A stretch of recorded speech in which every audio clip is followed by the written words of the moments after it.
Oh, so that's how the orcs first came into being. Oh, yeah, see? I mean, I thought that was It's just so common simple. knowledge. Yeah, but Yeah, I guess I don't know. Are you telling me that some people are still wondering there's how that still debate about this. Really? Well, that's fascinating. And Q. Welcome to the Voyage podcast, a show that traverses the oceans of myth and legend through the lens of Catholic theology and philosophy.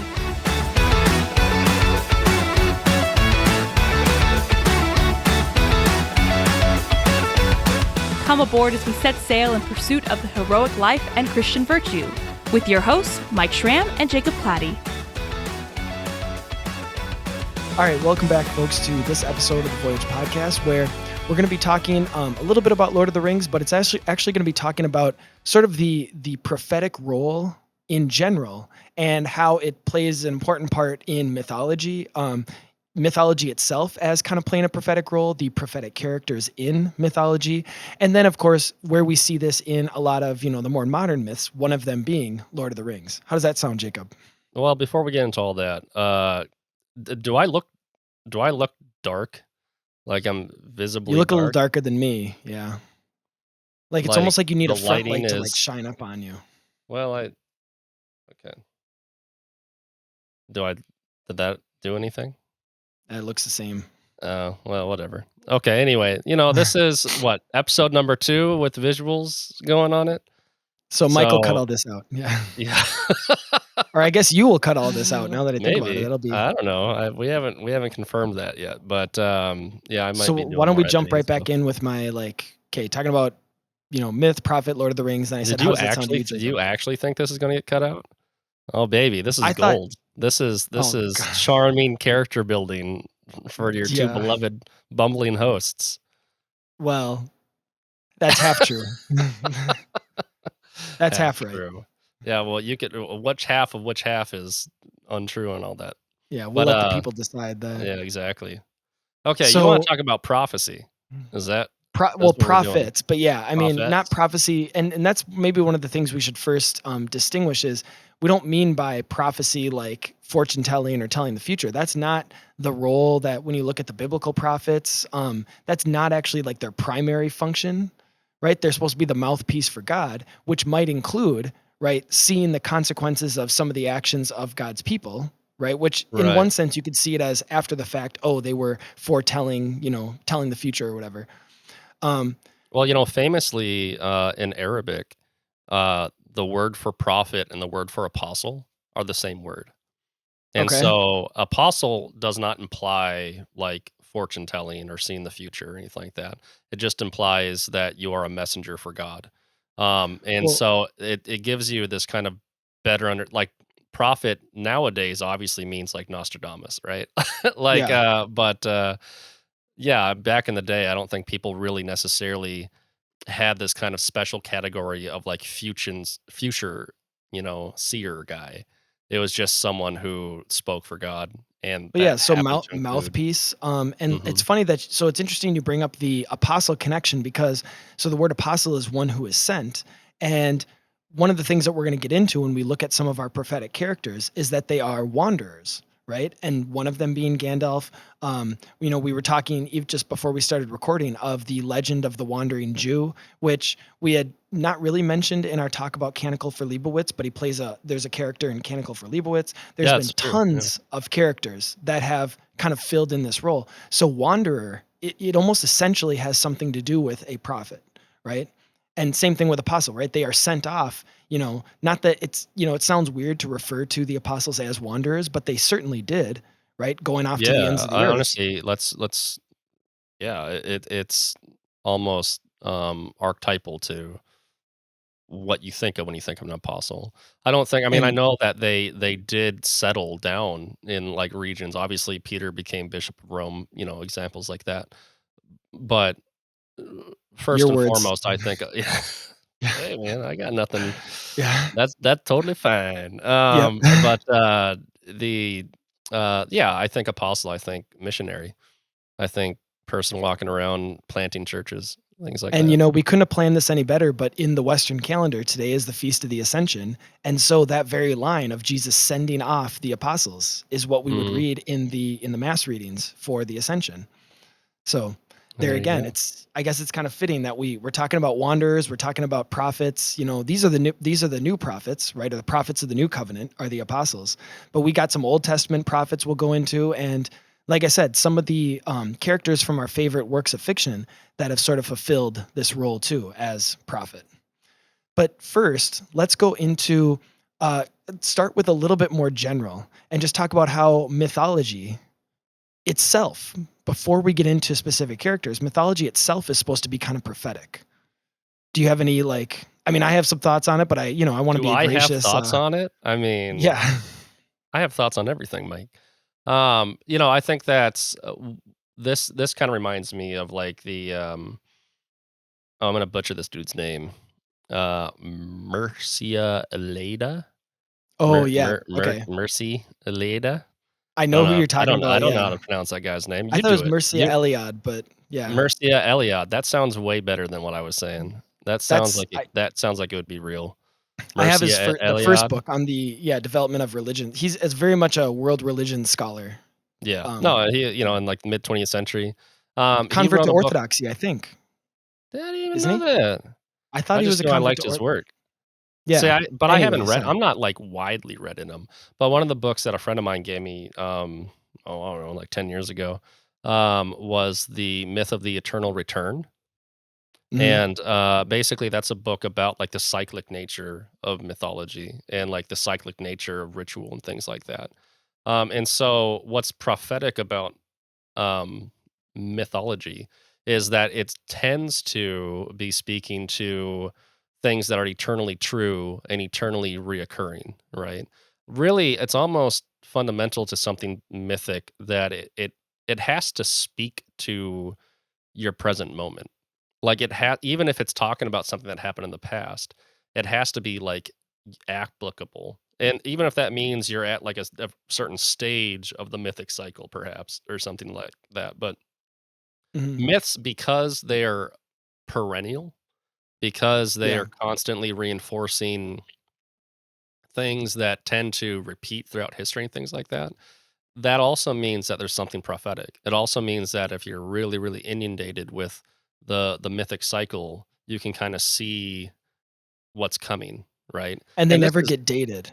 They don't like, yeah. that's why the myths don't ever get dated, you And know? that's also why they tend to maybe this goes to because it's kind of a pet hobby of mine to kind of consider um we brought this up when talking about Leibowitz. How like what that book does so well is show you how mythology develops across millennia, even when it's rooted in history. It's rooted in history, right? But the way we Yeah. talk about these historical elements take on mythic language, and then it becomes, you know, some people dismiss it because the mythic language is something they can't get over. But in reality, the mythic language is what keeps it timeless. The mythic language is what makes it actually super relevant. Because if my story was about buggy whips and stagecoaches and like the only thing that was if my goal was to retain the very trivial details of like the vehicle being used was a horse-drawn stagecoach, uh, Uh-huh.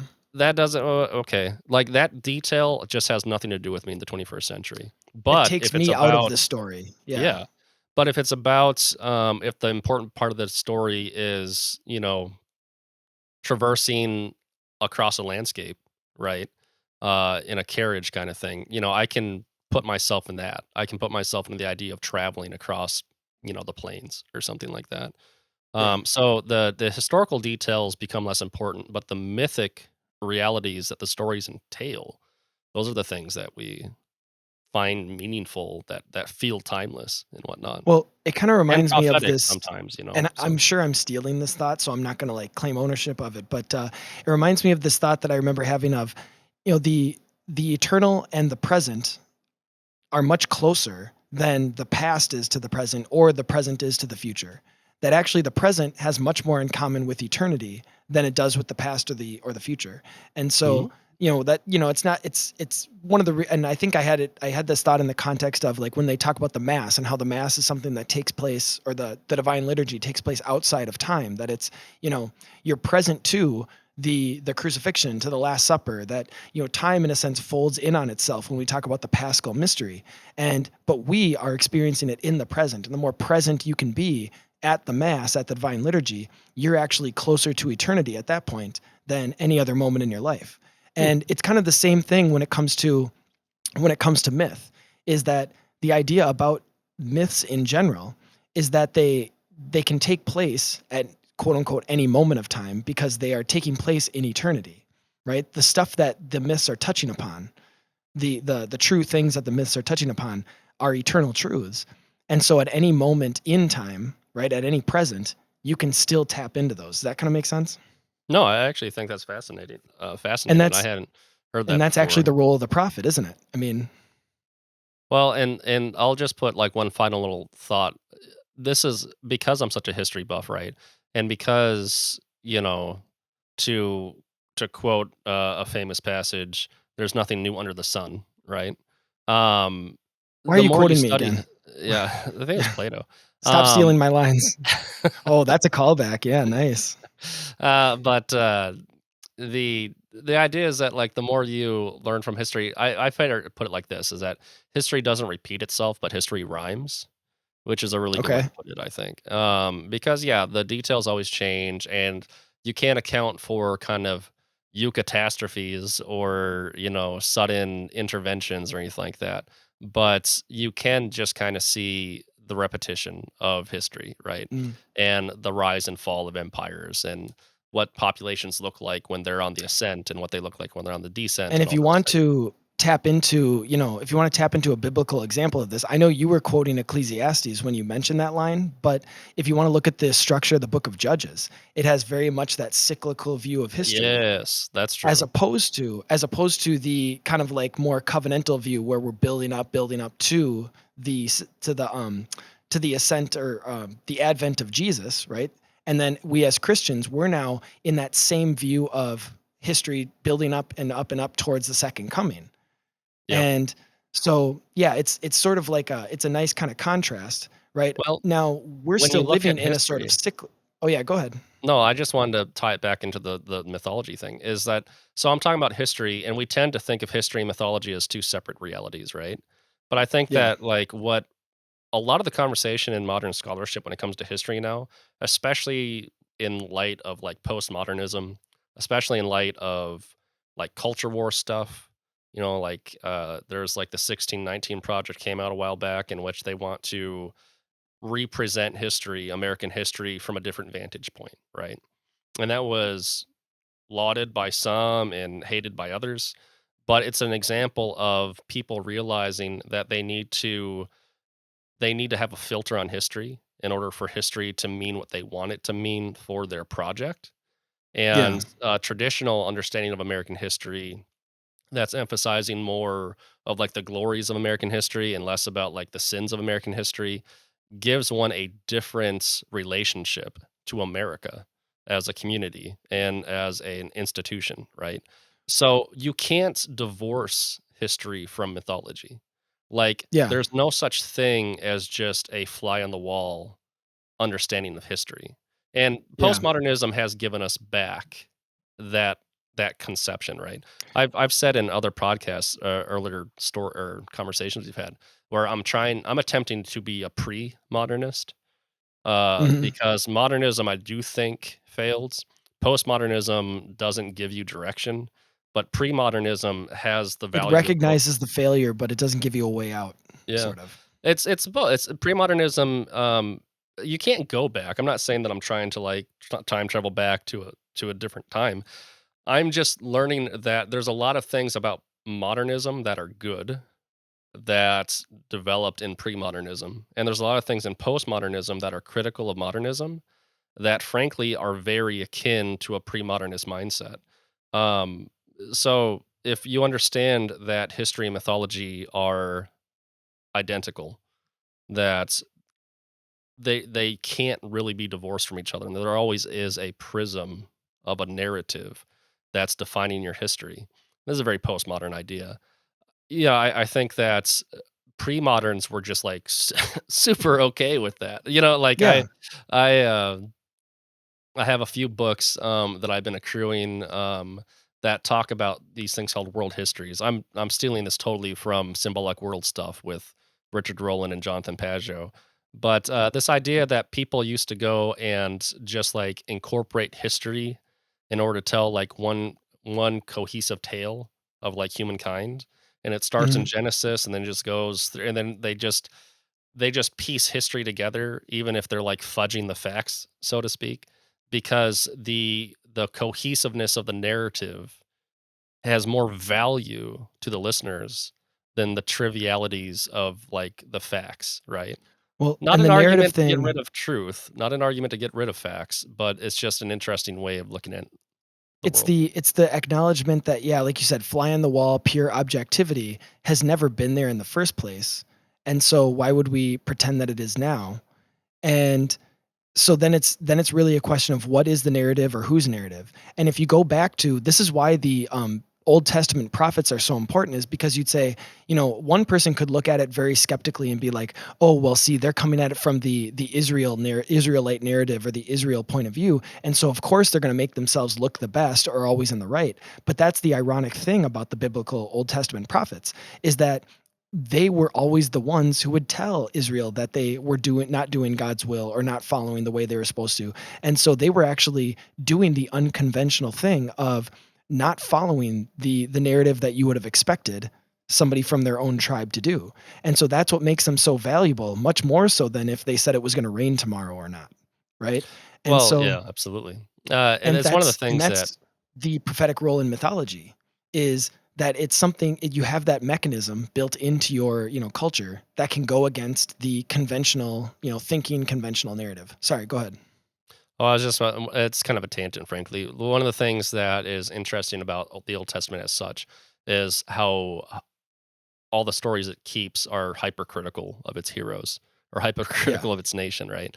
Which scholars have pointed out makes it, you would think that people would try to whitewash their um, sins more than what Yeah. the Old Testament does, and it doesn't. It's fairly, um, just trying to present the the reality of humans on the ground when trying to deal with God. Um, but yeah, this idea that prophecy in mythology, if you pull the idea that mythology and history are the same, and you recognize that you can, in fact, learn about the rise and falls of civilizations by studying the rise and falls of civilizations, then prophecy itself becomes far less mysterious, frankly. Yeah. Prophecy itself becomes far less woo woo. This kind of goes back to what you were saying about how prophets weren't necessarily just like vision seekers. Yeah. Prophets were just people who spoke for God. Prophets were people who spoke with the authority of God, and that meant knowing the future sometimes. But fundamentally, you know, if you are pursuing truth, if you are pursuing goodness and beauty, the things of God, you can become kind of prophetic yourself because Well, you and that's the can thing. you can see history, you can critique what people are doing. If you're able to, for lack of a better word, tap into eternity, then it Yeah. will inevitably appear as if you are outside of time, because that's what eternity is. Yeah, and And so if you you just can, see the obviousness of yeah. the rise and fall of things, So or so what that's the choices people will make, and, they say this is why demons are so good, at, they're messing with eternal. us. Yeah, they're outside of time. Yeah. So Well, and they can, and it's I actually that might be a little bit of a statement that needs to get nuanced. I'm not some kind of expert. I do understand that time probably doesn't act the same way in, like, the angelic ethereal realm that it does for us, like, enfleshed mortals, but there is a sense that there's chronology happening in some way. But what I was trying to point out is that they're so good at anthropology. mm, They've been alive for so long. They've studied human nature so long. They've seen history rise and fall so many times that they are basically prophetic in the way that I'm describing here. Not because they are well, necessarily given visions of the future, but because Yeah. they just know how this game works, and they So, just to know how your things point, play just to out. kind of piggyback onto that, one of the things that Aquinas would say when it comes to the knowledge of angels is that because of their angelic nature and how they receive knowledge, they don't receive it, they don't come to knowledge discursively like we do, where you have to like learn one fact, then learn another fact, then synthesize them or whatever. It's that it's been like they've been enlightened or it's been revealed to them, but they know the nature or the essences of things on a deeper level because of their nature. And so, Mhm. like you said, it's not even so much that, oh, they've seen this video before, they know how it plays out. It's more like you said, they know the essence of human nature, or they know anthropology better than we do, even if we're very studied in history or we're very studied in psychology. And so, like you said, they can make these, you wouldn't even really call them predictions so much as it is they're tapping into Kinda that eternal. observations that Yeah. when we And get that's okay. We around don't to have to go beyond our discussing. depth to that too. I mean, that's Right. just like a very quick aside, but Yeah, take yeah. it all with a grain of salt. But when we get around to having some kinda, like, Well, except timey-wimey for the stuff I episode. said. Yeah, take that with a pound of salt. But, the when we get around to, like, I wanna talk about Loki sometime because it has so much to do with, like, Season fate. 2 is coming out in October. Is it? Oh, Yeah. convenient. October's gonna October be, 8th, I like, think. October is horror movie month, though, so I hope you've been watching those Hammer horror films like I homeworked you with a couple months back. Um, Uh, I got all summer. but, that whole show talks about, like, fate and free will. Like, it's a big, long rumination on it, basically. Yeah. And part of that conversation is if, like, people already know what you're going to do, then is it still free will? I don't have a problem with I say, yes, it's still free will. It's just that people fate and free will don't seem to conflict with me. But we'll have a whole conversation about why I'm wrong or something like that. But when it comes to like demons operating with this type of knowledge of human essence, with this kind of knowledge of our nature and like inevitability, it reminds me of um, determinism, like materialist Mhm. determinism, Yeah. where it's like everything you do is basically foreordained by the grand domino effect of Well, cosmic whether you wanna refer to history. it as the gods or atoms, it's the same concept, Yeah, you it's know? this idea of like you're fated to everything you think, everything you do, everything you've ever done is just a reaction to a physical force that occurred prior to that, and just go back infinity kind of thing. Yeah. That type of a system really does kind of negate our classical conception of free will, but there's something similar about giving the devil his due. There is something similar. Like I do believe that we are the consequence of factors outside of our control. I don't think that free will means that we have complete autonomy from factors that limit us or direct our paths, right? I just don't think that's not a negation of free will. Um,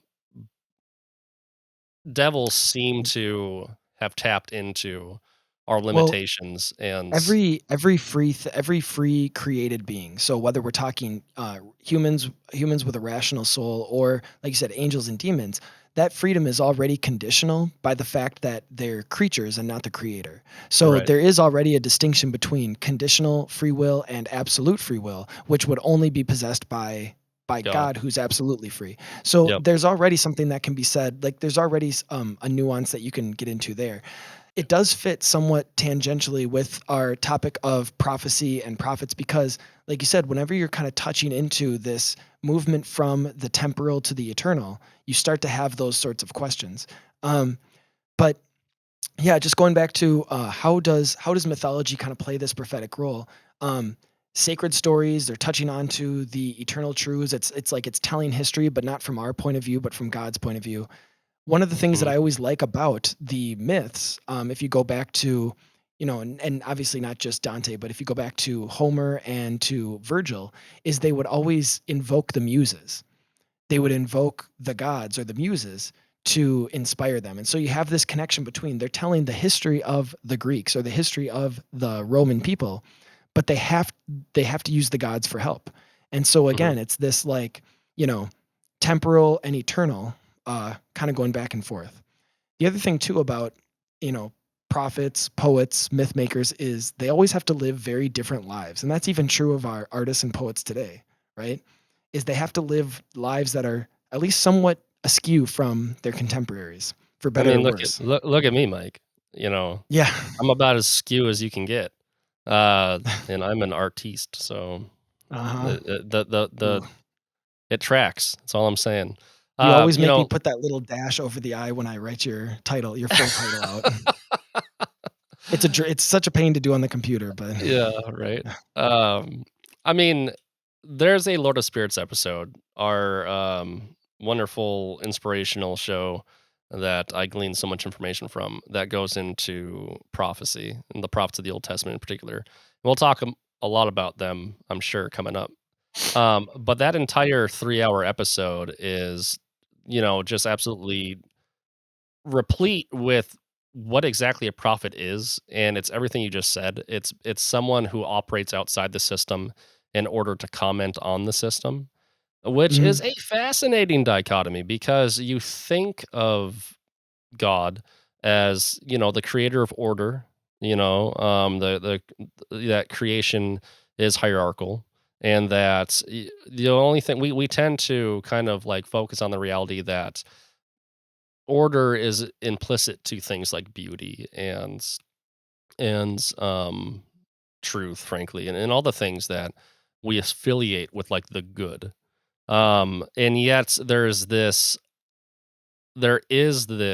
ordained, God-given, outside the system elements to societies in which you have people like holy fools or people like Yeah. prophets or even apostles that are always coming to the system from outside the system in order to correct the system. And it leaves it's very frankly, it's fun. It's fanciful. It's a little bit of chaos to keep the Yeah. system in check, you know? So I don't know. Go listen to that Lower Spirits episode Well, after you finish this one, folks. no, and I think, like you said, the kind of the balance or the tension between whether it's chaos and order, it kind of you can look at it from two different perspectives on how well when God institutes something, right? Whether it's civilization or revelation or whatever, not imposing order, but um, order is flowing from the original chaos. Think of the creation story, right? Where you start Mhm. off with chaos and then God is and you don't wanna get the impression that God is imposing onto, it's more like it's drawing out from what's potential in it. And Mhm. it's the same sort of thing when you talk about, yeah, the prophet or the holy fool is a chaotic figure or a trickster kind of character, right, which we've already talked about. But the whole idea is that because the system that was supposed to be ordered has actually fallen into chaos itself, and so it takes this kind of deeper chaos to bring it back into order, Like a right? little like a little vaccine. You gotta Oh take a boy. little bit of You had to the a go little political, huh? what? You had to go Vaccines political. vaccines aren't political, Mike. What are you talking about? We're trying to talk about When eternal when has a truths, and here vaccine you ever bring been in all of these controversial? temporal things. Yeah. But no, a vaccine, you take a little bit of the problem and you give it to your system so that the system can acclimate to it, right? That's just what a vaccine is. Um, and profits are kind of like little inoculations, like little Alright. shots of chaos into the system to, So now you know, you're gonna be known build. as anti-prophet too, is that you're an What? anti-propheter. Who says that I Yeah. was anti-vaccine? Yeah. Trying to get me into Oh, trouble. yeah. Uh, But the um I don't know if we want to keep going into like I initially this this conversation has been very broad thus far. yeah, I wanted to I get into actually some thought, specific examples. do I you have some that I wanna go into, but do you have okay? any specific, like, prophetic figures from mythology that, you think are interesting or fascinating or Sure, sure. I'll start with The Simpsons. A Oh, very okay. mythical Well, yeah, Americana. 30 years has gone by and they never age, so that tells you that they're taking place outside There of it's time. eternal. Yeah, it's Yeah. eternal. Did you ever hear if Matt Groening doesn't actually commit to this idea, he will gravely disappoint me. So you've heard it here, Matt. Do not disappoint me. Friend of the But show. his idea, I read this in an interview at one point, that the very last episode of The Simpsons the very, very first episode of The Simpsons opens with them going to the mall for Christmas or something like Yeah. that. It's been a long, long time. They get the dog, Santa's little helper, in the very first episode. Mm. But it opens with them getting into the car to like go to the mall to visit Santa. And Matt Groening's idea was that the very last episode of The Simpsons would end with them getting in the car to go to the mall to go visit Santa. And so it creates a closed loop of the Oh, which would be brilliant. well, Do that, Matt. But anyway, yeah, they're eternal. Like they're honestly, The Simpsons is almost like an American mythology at this point. well, it's But funny it's you bring that also up because that's the joke about how they always predict the future, and it's no, like, yeah, this is that's where I'm going here. They uh-huh. hilariously predicted President Donald Trump. Let's see here. I actually did go and check this out. I wonder if it'll be easy for me to um because they did it like 15 years before it happened. Oh yeah, in an episode from 2000, they referenced Donald Trump being president of the United States. Which if in 2000, that would I was alive in 2000, sir. I was cognate in 2000, and the idea of the guy from The The Apprentice, it would have been Apprentice, yeah, yeah, being the president of the United States, it reminds me of there's a really, really great joke in Back to the Future where, Doc Brown Ronald doesn't Reagan. believe yeah, like, who's Yeah, the president? And he's like, "Ronald Reagan." And he's like, "The actor?" It's a funny, funny, yeah. clever joke in that movie. But, and you know what? But they predicted it. And it's funny because if you go and you read, like, the writing team talking about that prediction, they're like, "We were just trying to find what would be the most absurd, like, statement, like, criticism of, like, American decline that we could think of." And that's what they came up with. I am not knocking, President Trump. I'm not knocking it, but it is I don't care who you are. I think we've forgotten this as a people. It's weird that our politicians are who they are these days. Love them or hate them, we have weird politicians these days. I don't know. Maybe politicians have always been weird, depending upon if you ask the people living in the culture at the time. But that's a particularly poignant and hilarious prophecy that The Simpsons made 16 years before it came to pass. So, and that was still I mean, you used, like, the specific example, but yeah, the common, like, joke or trope is that they're always predicting. It's almost like the writers themselves have that sort of, There's a like, bunch of prophetic. them. Yeah, no, I mean, I'm sure you can find, like, a list online of Oh, I've actually come across I have a list online. That's what I'm looking so at right now. well, They predicted the Higgs boson, the God particle. And this one's crazy because evidently they have um Homer is being smart for some reason in the episode, and he's oh, doing he gets the physics crayon removed from his equations. brain. The crayon removed, Oh, is that what remember? episode this one is? Yeah, I've That's seen probably yeah. true. Um, well, anyway, He gets I it do put remember back that. in though, Yeah, because it I know hurts his because relationships. It's like being smart is bad for Oh, relationships, basically. Well, I haven't he has that watched intellectual pride though, that's the so that is, yeah, I it know. touches on an eternal truth, that danger of intellectual pride. But But his sorry, math go ahead and equation on yeah. the board evidently is eerily accurate to the Higgs boson mathematical equation, I guess, which That's seems very specific. But again, the new Nostradamus is basically the writing room of The Simpsons. so Um, I come across this book whenever I go into the library. It's probably been for a couple of months now. I see it sitting on the shelf. They have a book that's like, "How did the Simpsons predict all these things?" And I've never actually gone that extra step of actually getting it. But now that we've talked about it, I'll have to go and grab it next time I'm at the library. So, because I That'd don't be even remember funny, the title. I just remember that's kind of the subject of it. So, right? my example is a little bit older that I wanted to talk Oh, about. Simpsons have been So, around for a long time, Mike. Are you sure? yeah, this is a little bit older than that. So Okay. actually, an unexpected example, I think, of a sort of like prophetic figure and a sort of quasi mythological figure. Now, don't at me on this, but is I think Socrates actually kind of fills this role. Now, I'm not trying to Ooh, get into the whole like was Socrates a real historical person or a creation by Plato. I'm not even trying to get into that right now. But one of the things that I think is interesting, one of the stories that Plato tells about Socrates, and it's a classic, like that he goes and visits the oracle at Delphi, right? sure. So you already have the oracle, the kind of like mouthpiece for the is it Apollo, I think, It is Apollo. right? That's right. And who's the god of wisdom, Yep, right? Or and no, or light. is that Athena? Yeah, Yeah. well, Athena, but, like, they all have kinda correlates, and they all have, like, kinda multiple things. He's fundamentally light and He's like a god of poets too, so yeah. music, poetry. I think you could say wisdom. Athena is a very archetypal goddess of wisdom, Yeah. but I Um, think that Apollo has some of that. but in this sort of story, which like I said, I'm not even trying to argue whether it actually happened. Like I'm sure there was an oracle at Delphi or a temple that you would have gone into and you would have had this sort of like mystical experience. But let's just it has these sort of mythological elements to it, right? And she tells him this riddle, which hint hint, that's mythological when you have a riddle in a story, right? It's always yeah, And prophecies are always kinda riddles.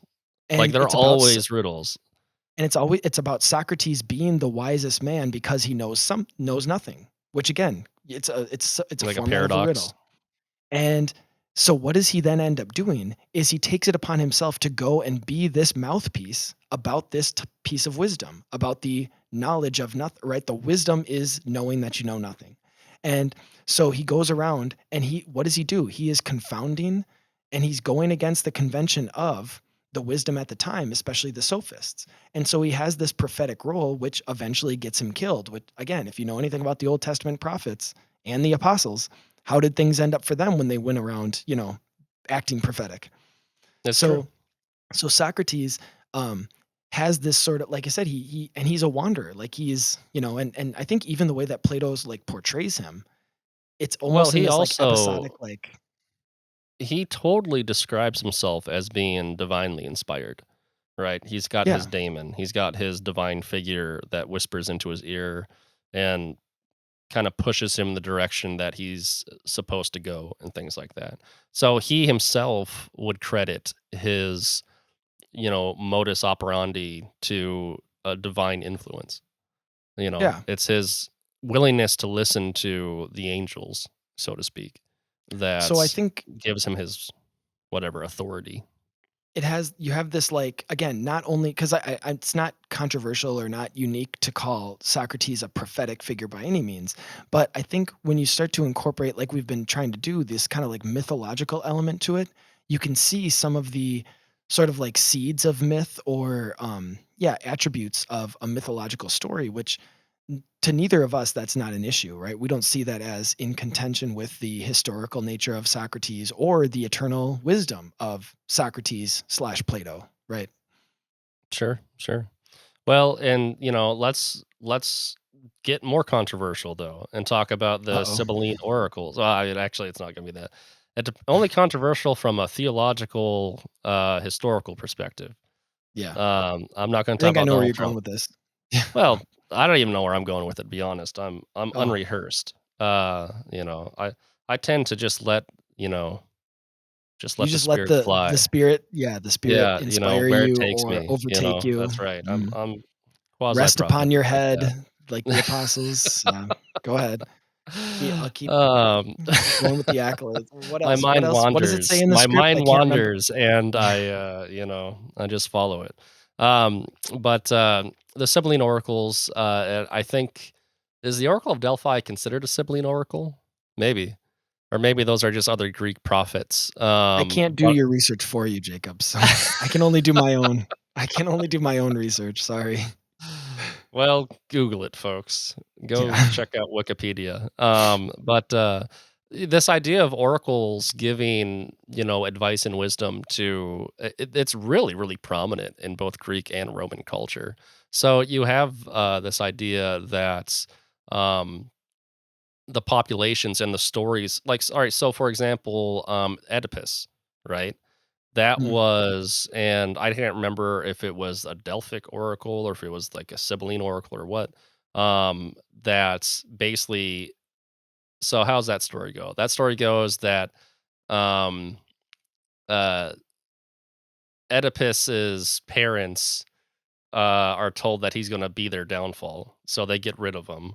But he gets mhm, raised by another royal family.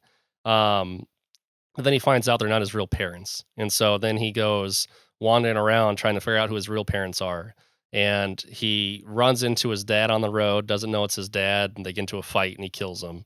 Runs into a sphinx, and he solves the sphinx's riddle, and then in gratitude, the kingdom of Thebes, where Oedipus is from originally, Mhm. gives him to be king and marry the queen, which is his mother.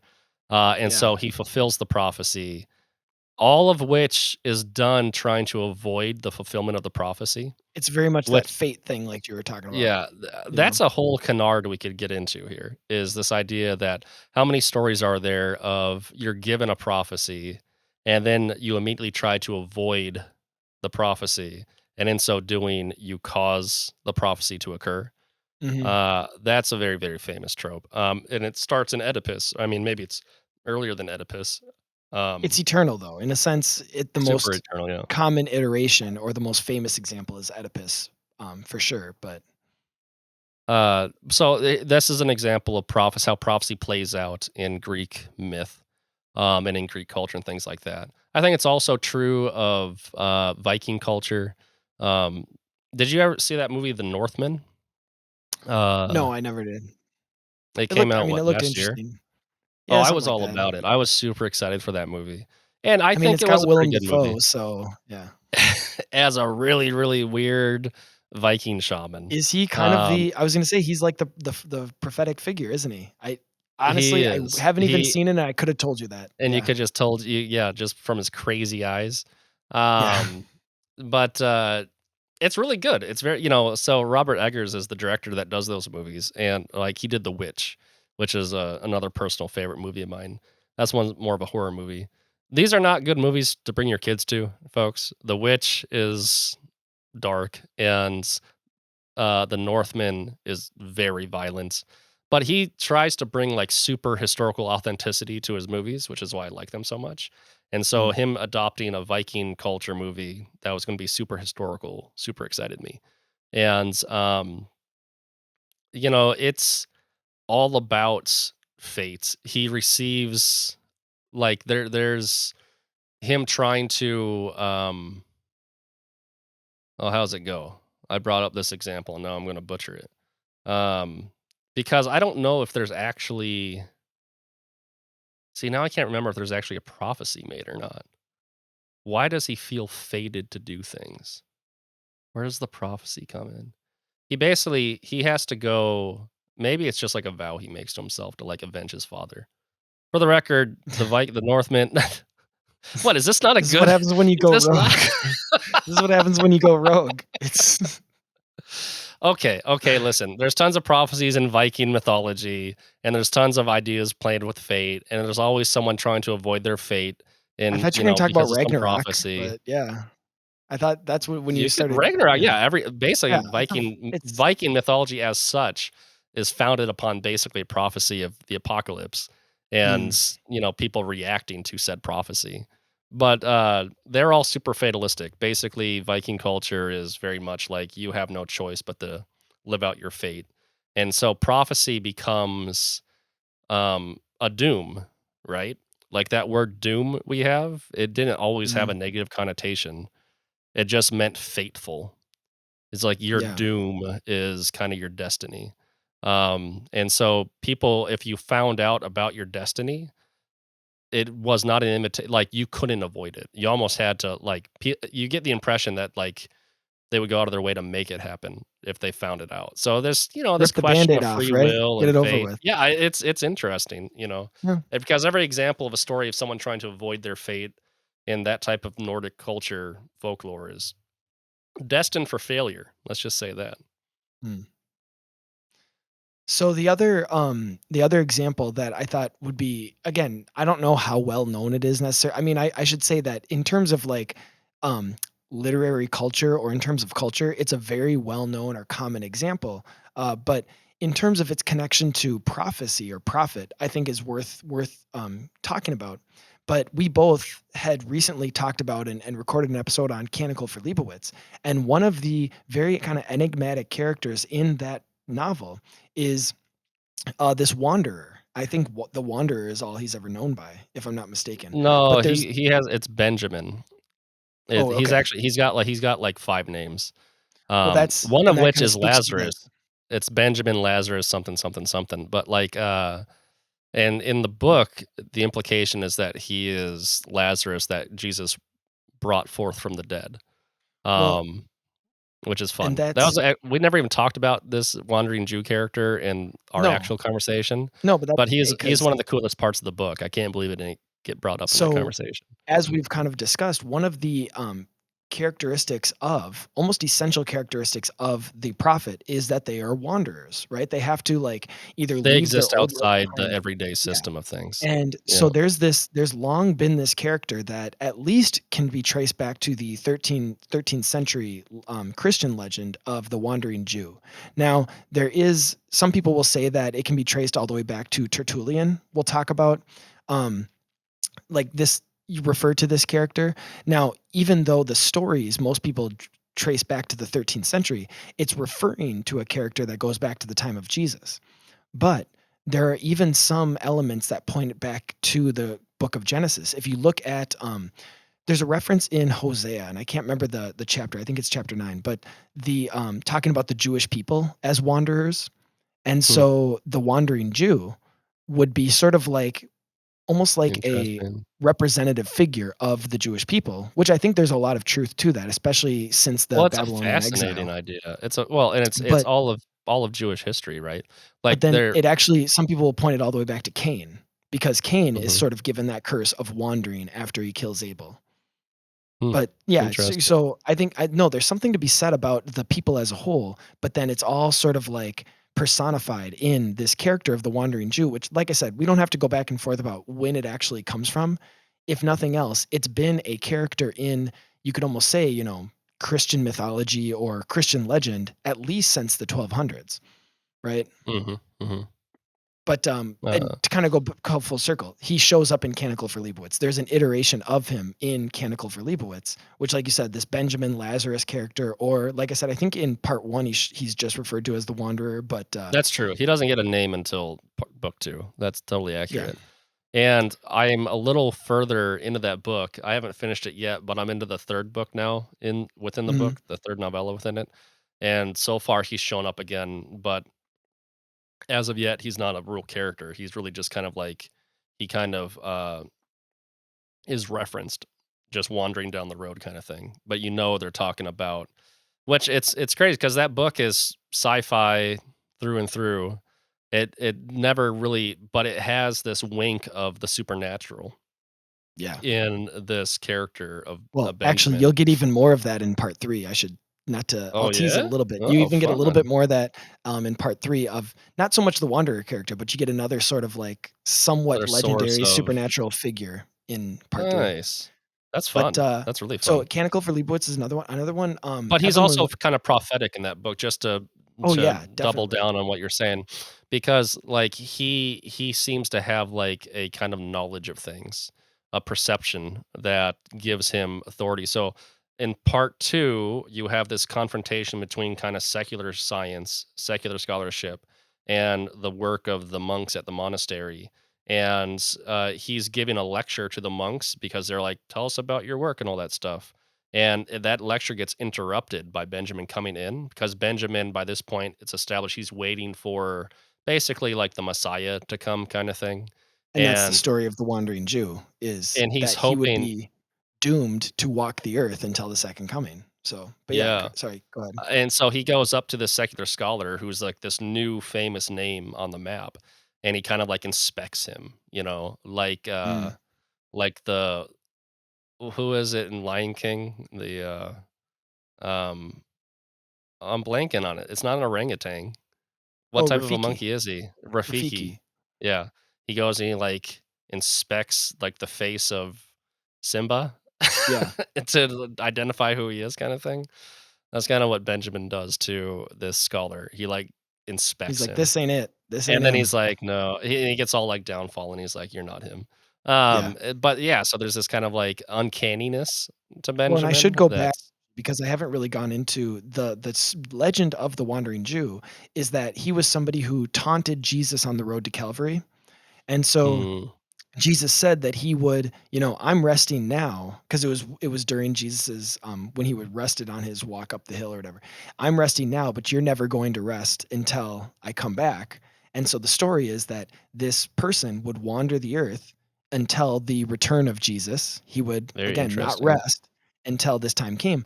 And there's parts of the story that says that he was baptized and became a Christian. Actually, Mhm. another legend by Evelyn Waugh in his book on Saint Helena. He wrote a novel of Saint Helena. He appears to Saint Helena in a dream, telling her where the true cross is. Um, and Really? so that's kind of a cool little connection with, like I said, the wandering Jew. But he has this sort of prophetic role. He also has this. It's almost like he's doing penance throughout the rest of his Mhm. time. That he and so that's part of his role as well, right? As a penitential role, with which the prophets all did, right? Whether it was for their own sins or the sins of their people. And so Yep. he kind of has another kind of prophetic element to his I guess existence or character also. So that's the a little bit of background on the Wandering Jew, which kind of ties into what you were saying in the Canticle for Leibowitz story. He wanted it to be the Messiah because then he could finally rest, right? And he Mhm. was crestfallen when he finds out this scientist is not, who he was looking Mhm. for. Yeah, So, exactly. No, there's nothing restful about the prophetic calling, right? Like it's a driving force that forces you outside the norms of just like having a farm, raising a family, just mm. being on the city council, whatever, Do you like want to they're know another uh piece of the Wandering Jew? Is that he took up a trade, do I? and guess what his trade was? He was a Uh shoemaker because he I always had was to keep I was gonna replacing. say cobbler. I was totally gonna Ah, say cobbler. I know, I just was excited. I just wanted to say Yeah. so no, he was so that's part of the legend is that he became a shoemaker, basically so I that he could could have keep gone replacing controversial and his said banker, but I guess well, that that's a little too on the nose, so to speak. Oh boy, Oh, this is all getting good. no. Yeah, We're sorry. okay. Yeah. So, now, I mean, all of the I like the whole concept of it, and I know that it has so, to kinda touch on that actually, unfortunately, like most, probably characters in especially, like, Christian versions of Jewish characters, it has been used to sort of, like, in a derogatory way towards the Jewish people, and so that is one of the Mm, things that you may sometimes come across, uh, is this sort of, like, derogatory, usage of the wandering Jew, even though, like I said, we'll just, I guess, give the, legend maker the benefit of the doubt. That's one of the reasons why I like that it has this kind of like repentant element to it, yep. is that and prophetic And the element, to versions be of the honest. story where he Is becomes a Christian, things like that. So that sounds nice. well, I like and that. I and like that story where he comes to Saint so Helen. and like I said, that's in a recent novel because Evelyn Waugh, Yeah, he lived, it about wasn't 100 years ago. I uh, don't know how old that legend is that he showed her where the true cross was in a dream, but it is kind of just a fascinating, connection to the story or to the character too. mhm. Well, He's I won't also go in the down that Sandman series. We've talked about Sandman intermittently, but he's the one that the one who, keeps meeting every 100 years, keeps meeting death every 100 years? Oh, right, yeah, Yeah, yeah. I love that story. That episode on That the Netflix series it's so good.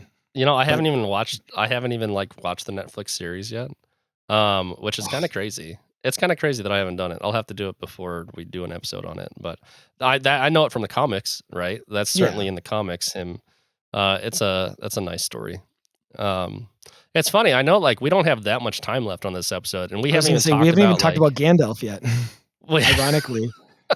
we haven't I talked said at the about I was beginning gonna bring up Harry Potter because that whole series is basically linchpinned on a prophecy about, like, the boy who lived coming yeah, book to 5 is all about the prophecy, like, that's a huge it's a element of huge element, like, prophecy is fundamental to the story arc of that entire series.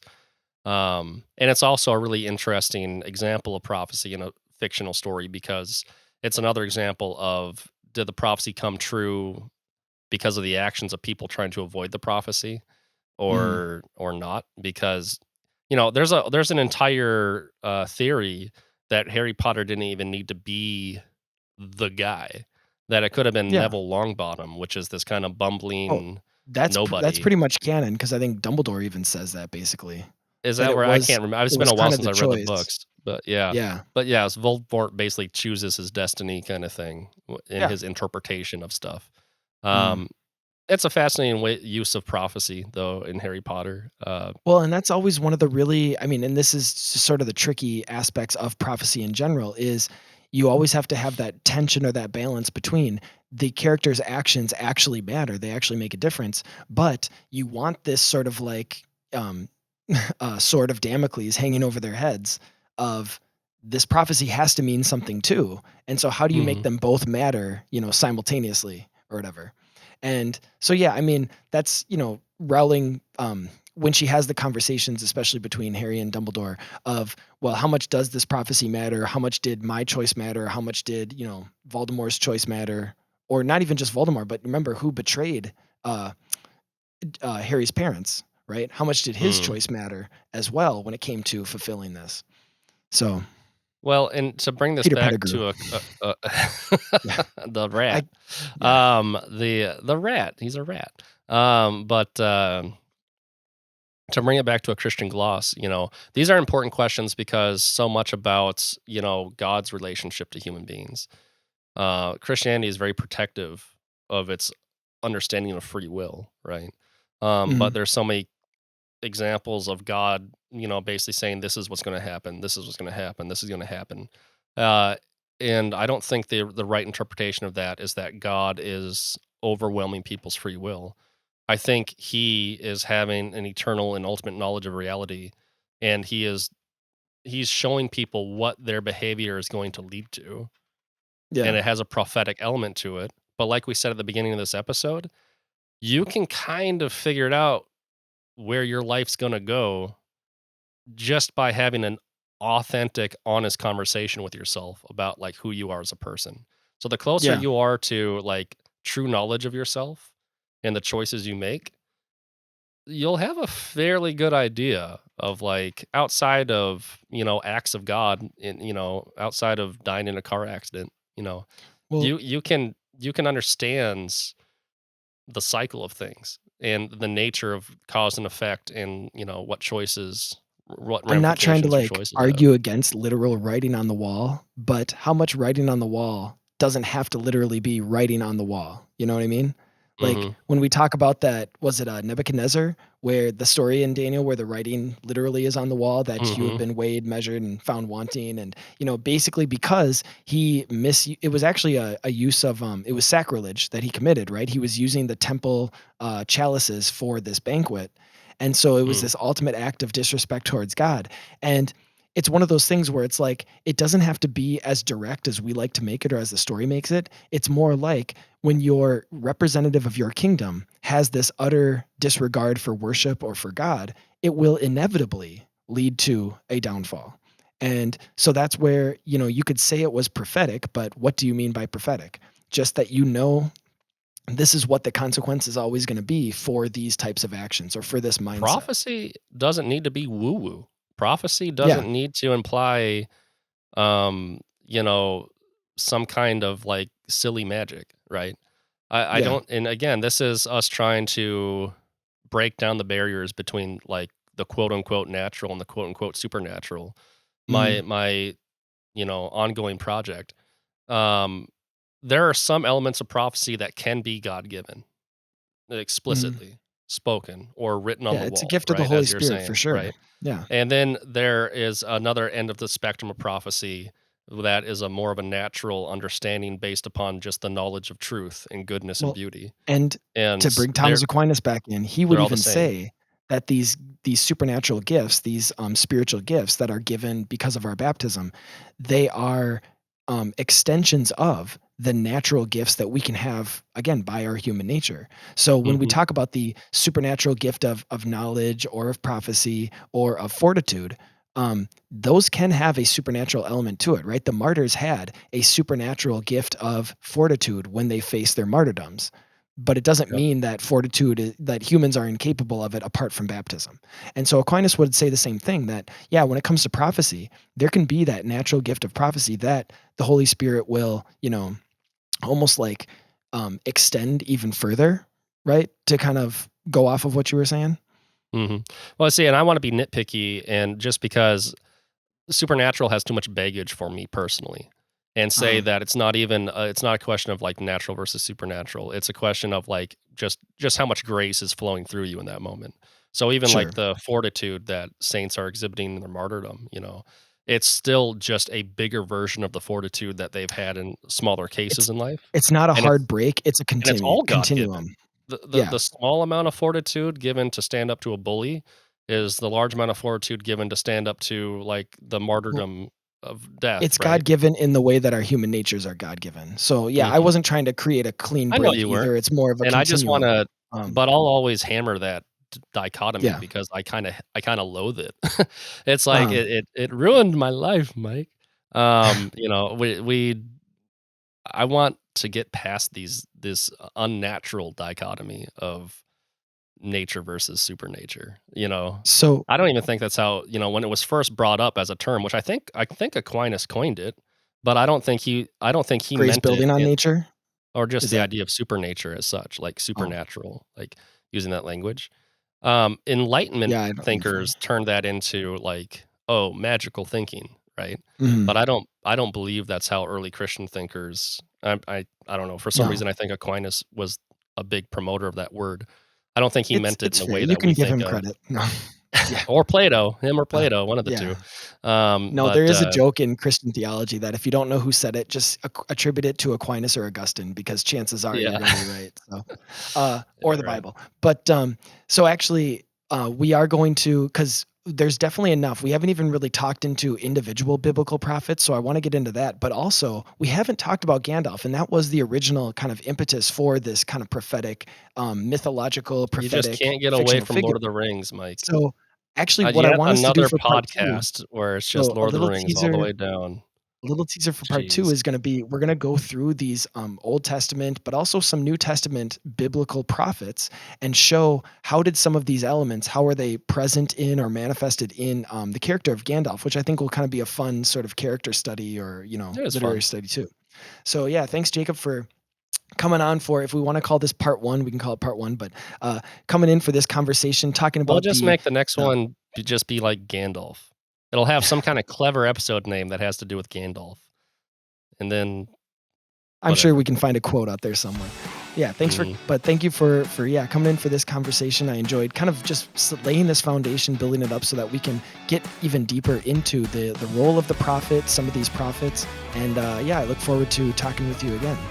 I And predict you will all return to hear more of this conversation. yeah. Thanks for listening to Voyage Podcast. The Voyage Podcast is a production of Voyage Comics and Publishing, which seeks to create exceptional entertainment informed by Catholic values that inspire people to live a heroic life. Voyage Comics seeks to advance truth and beauty found in powerful stories. To learn more, visit voyagecomics.com. You can also follow us on Facebook, Twitter, and Instagram